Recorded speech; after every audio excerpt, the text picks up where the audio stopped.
Hello everybody, this is a video just to catch you up on the whole school update from last Thursday with regards to the mid-year review which is happening on the 8th of April all the way through to the 6th of May. If you are unable to have your mid-year review meeting on the 8th of April, that's the deadline, the 6th of May, to have the paperwork and the meetings all completed by that date. So this guide is for teaching staff, support staff, line managers, anybody who is going through a mid-year review, and it's really a guide for Blue Sky, so for the sort of process of logging your review onto Blue Sky.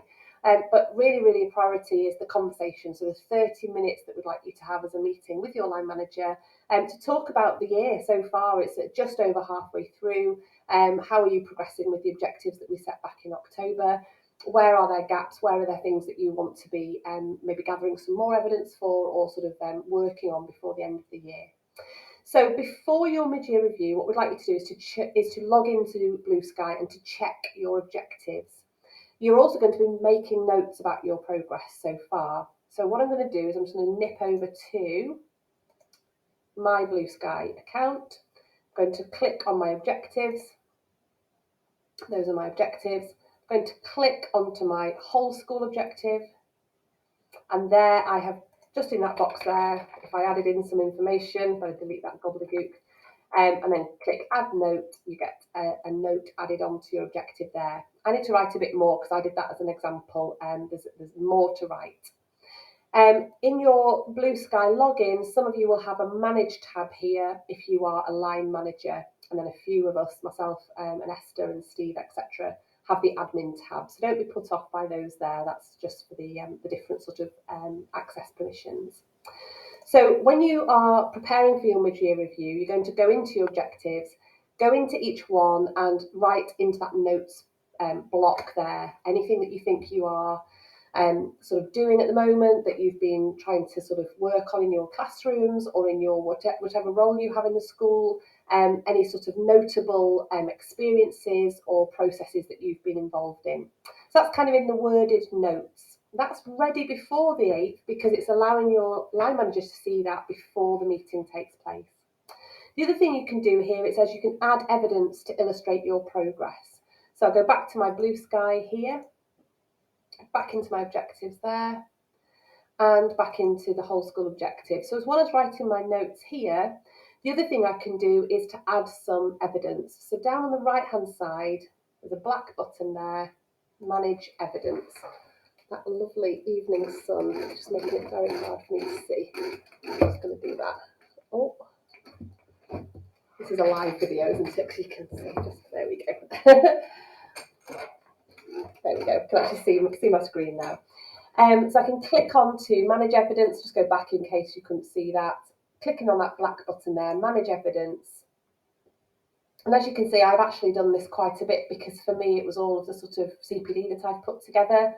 For you, it might be a particularly notable lesson plan that you put together, a resource. It might be a sort of a CPD session that you put together if you're particularly if you're a curriculum or a team leader.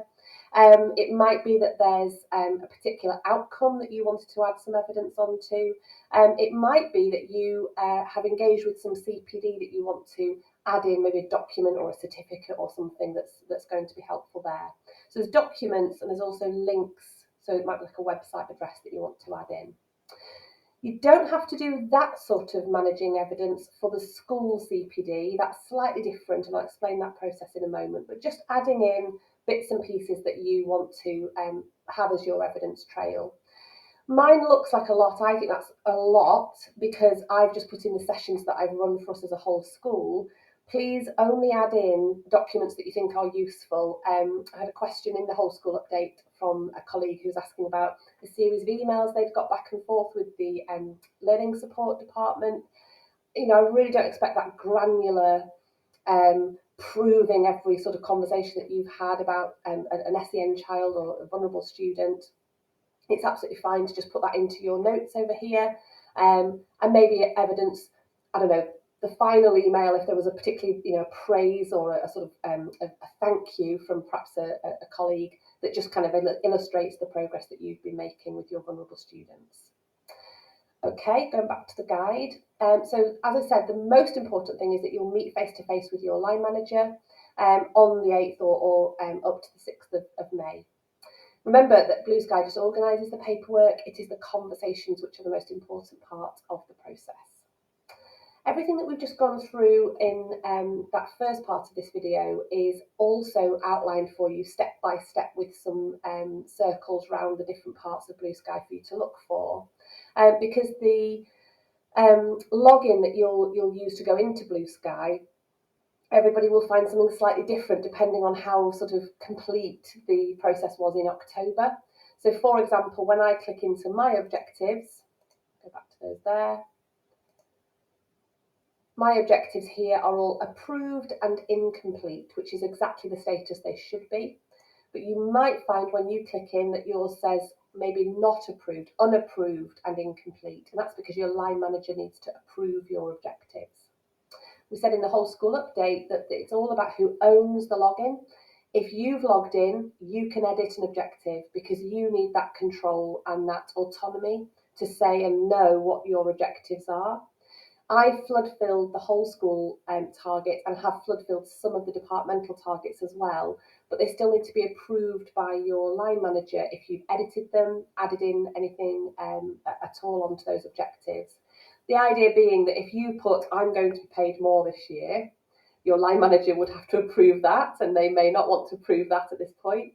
And similarly, if your line manager was able to edit them without your approval or your knowing, they could put something like you've agreed to work 24 hours a day. So it's just that idea of who owns the objective there. It's important to think about that ownership. That gives you an example of how to add in the note, and there's the length of note that I'd like you to be adding to each objective.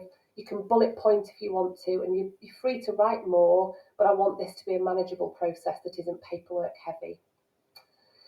So this is the bit that I want everybody to do, please. This is about the in-school CPD that is going to support your objectives. Obviously, all of us have that whole school objective of engaging with school CPD and supporting our vulnerable students. So the way that you can link to the CPD that you've experienced is by going on to the training tab down the left-hand side. Now I'm going to show you that live over here. So on my dashboard, on my main home tab here, down the left-hand side here, you can see training. Click on that. And when you get this screen here, you're going to be looking for all the CPD that we've done so far, and that's in the past. So it's in the archive, and it's a bit kind of hard to find. If you just look down the bottom right-hand side there, view the archive. Once you've clicked on that, you've got all these tiles, as I call them here, and there's a next button to get the next page of those tiles. And within this, you've got the CPD that we've had put on as a central offer, but you've also got the Twilights that were there as an optional offer as well.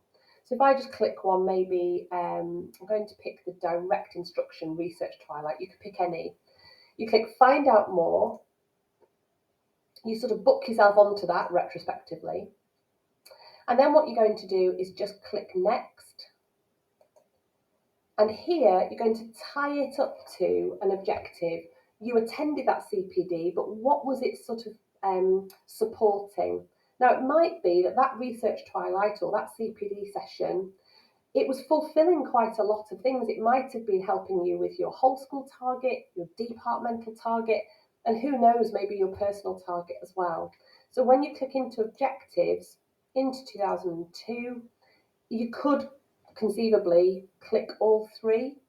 For me, that research Twilight, probably the one that I've just clicked on, it fitted my English department objective. So I'm going to click that one and I save. I want to show you what that looks like then when you're starting to look at your evidence gathering. Going back to my objectives, back to the English department one this time. And down on the right hand side here, you can see that I've uploaded a document, but I've also attended the CPD there, look. So I've added in the CPD that I've attended that's linked back to that objective. So this would work, I think, for you showing that you've attended those CPD sessions, but also showing that you understand the role that they play in supporting your objectives. The next bit here just gives you an additional reminder about managing that evidence there, that you can add in any other links and documents that we mentioned before. Quick note for line managers, so if you are happy with the process that I've gone through there and you're not a line manager, you might just want to stop this video now. That's everything that you will need before the 8th. Just go through your 3 objectives, check that they're written correctly. If they're not approved, ask your line manager to approve them or give them a nudge if they haven't done so. And start to make a note and add in some evidence. That's what you need to do if you're not a line manager. And if you are a line manager, you do all of that process for yourself, but you also need to click onto the Manage tab and go through all of the people that you line manage, approve their objectives. That's the way to do that. And line managers, you can just do some quality checking for me, please, that those objectives are worded correctly. I just need those headings to be clear, because when I run reports, I need them to be there with those capitals, with that wording, so that I can run the report for everybody.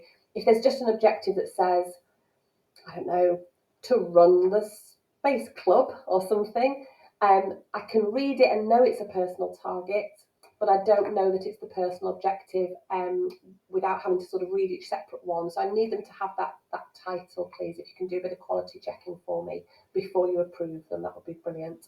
If they're not worded correctly, just asking your person who you line manage to just reword them so that they can you can approve them after that. If you're a curriculum leader, I've given you a bit of a nod just to say it would be a good idea to just maybe give your team a bit of an idea as to the sorts of things that you feel the department have done to move towards their objectives. So it might be signposting to materials, to sessions, to links, to online resources.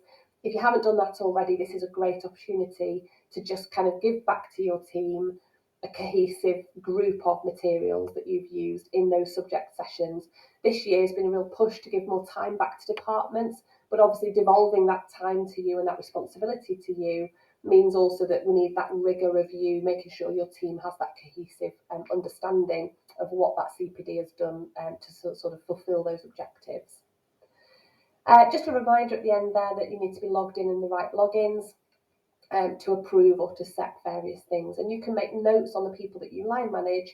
You can make notes onto their objectives, say thank you, really celebrate what those reviewees have done so far.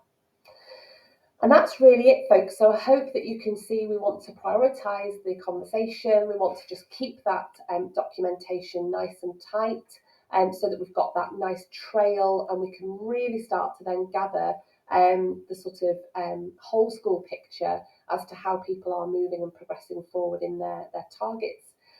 These objectives stay obviously through the rest of this year, and we will be explaining how the next part of the sort of performance appraisal process will go forward into the autumn when we close off this cycle. Thank you for watching this video. I hope that's given you the heads up as to the bits that you missed on the whole school update. Any questions, of course, just email me. Thank you, folks. Thanks for listening.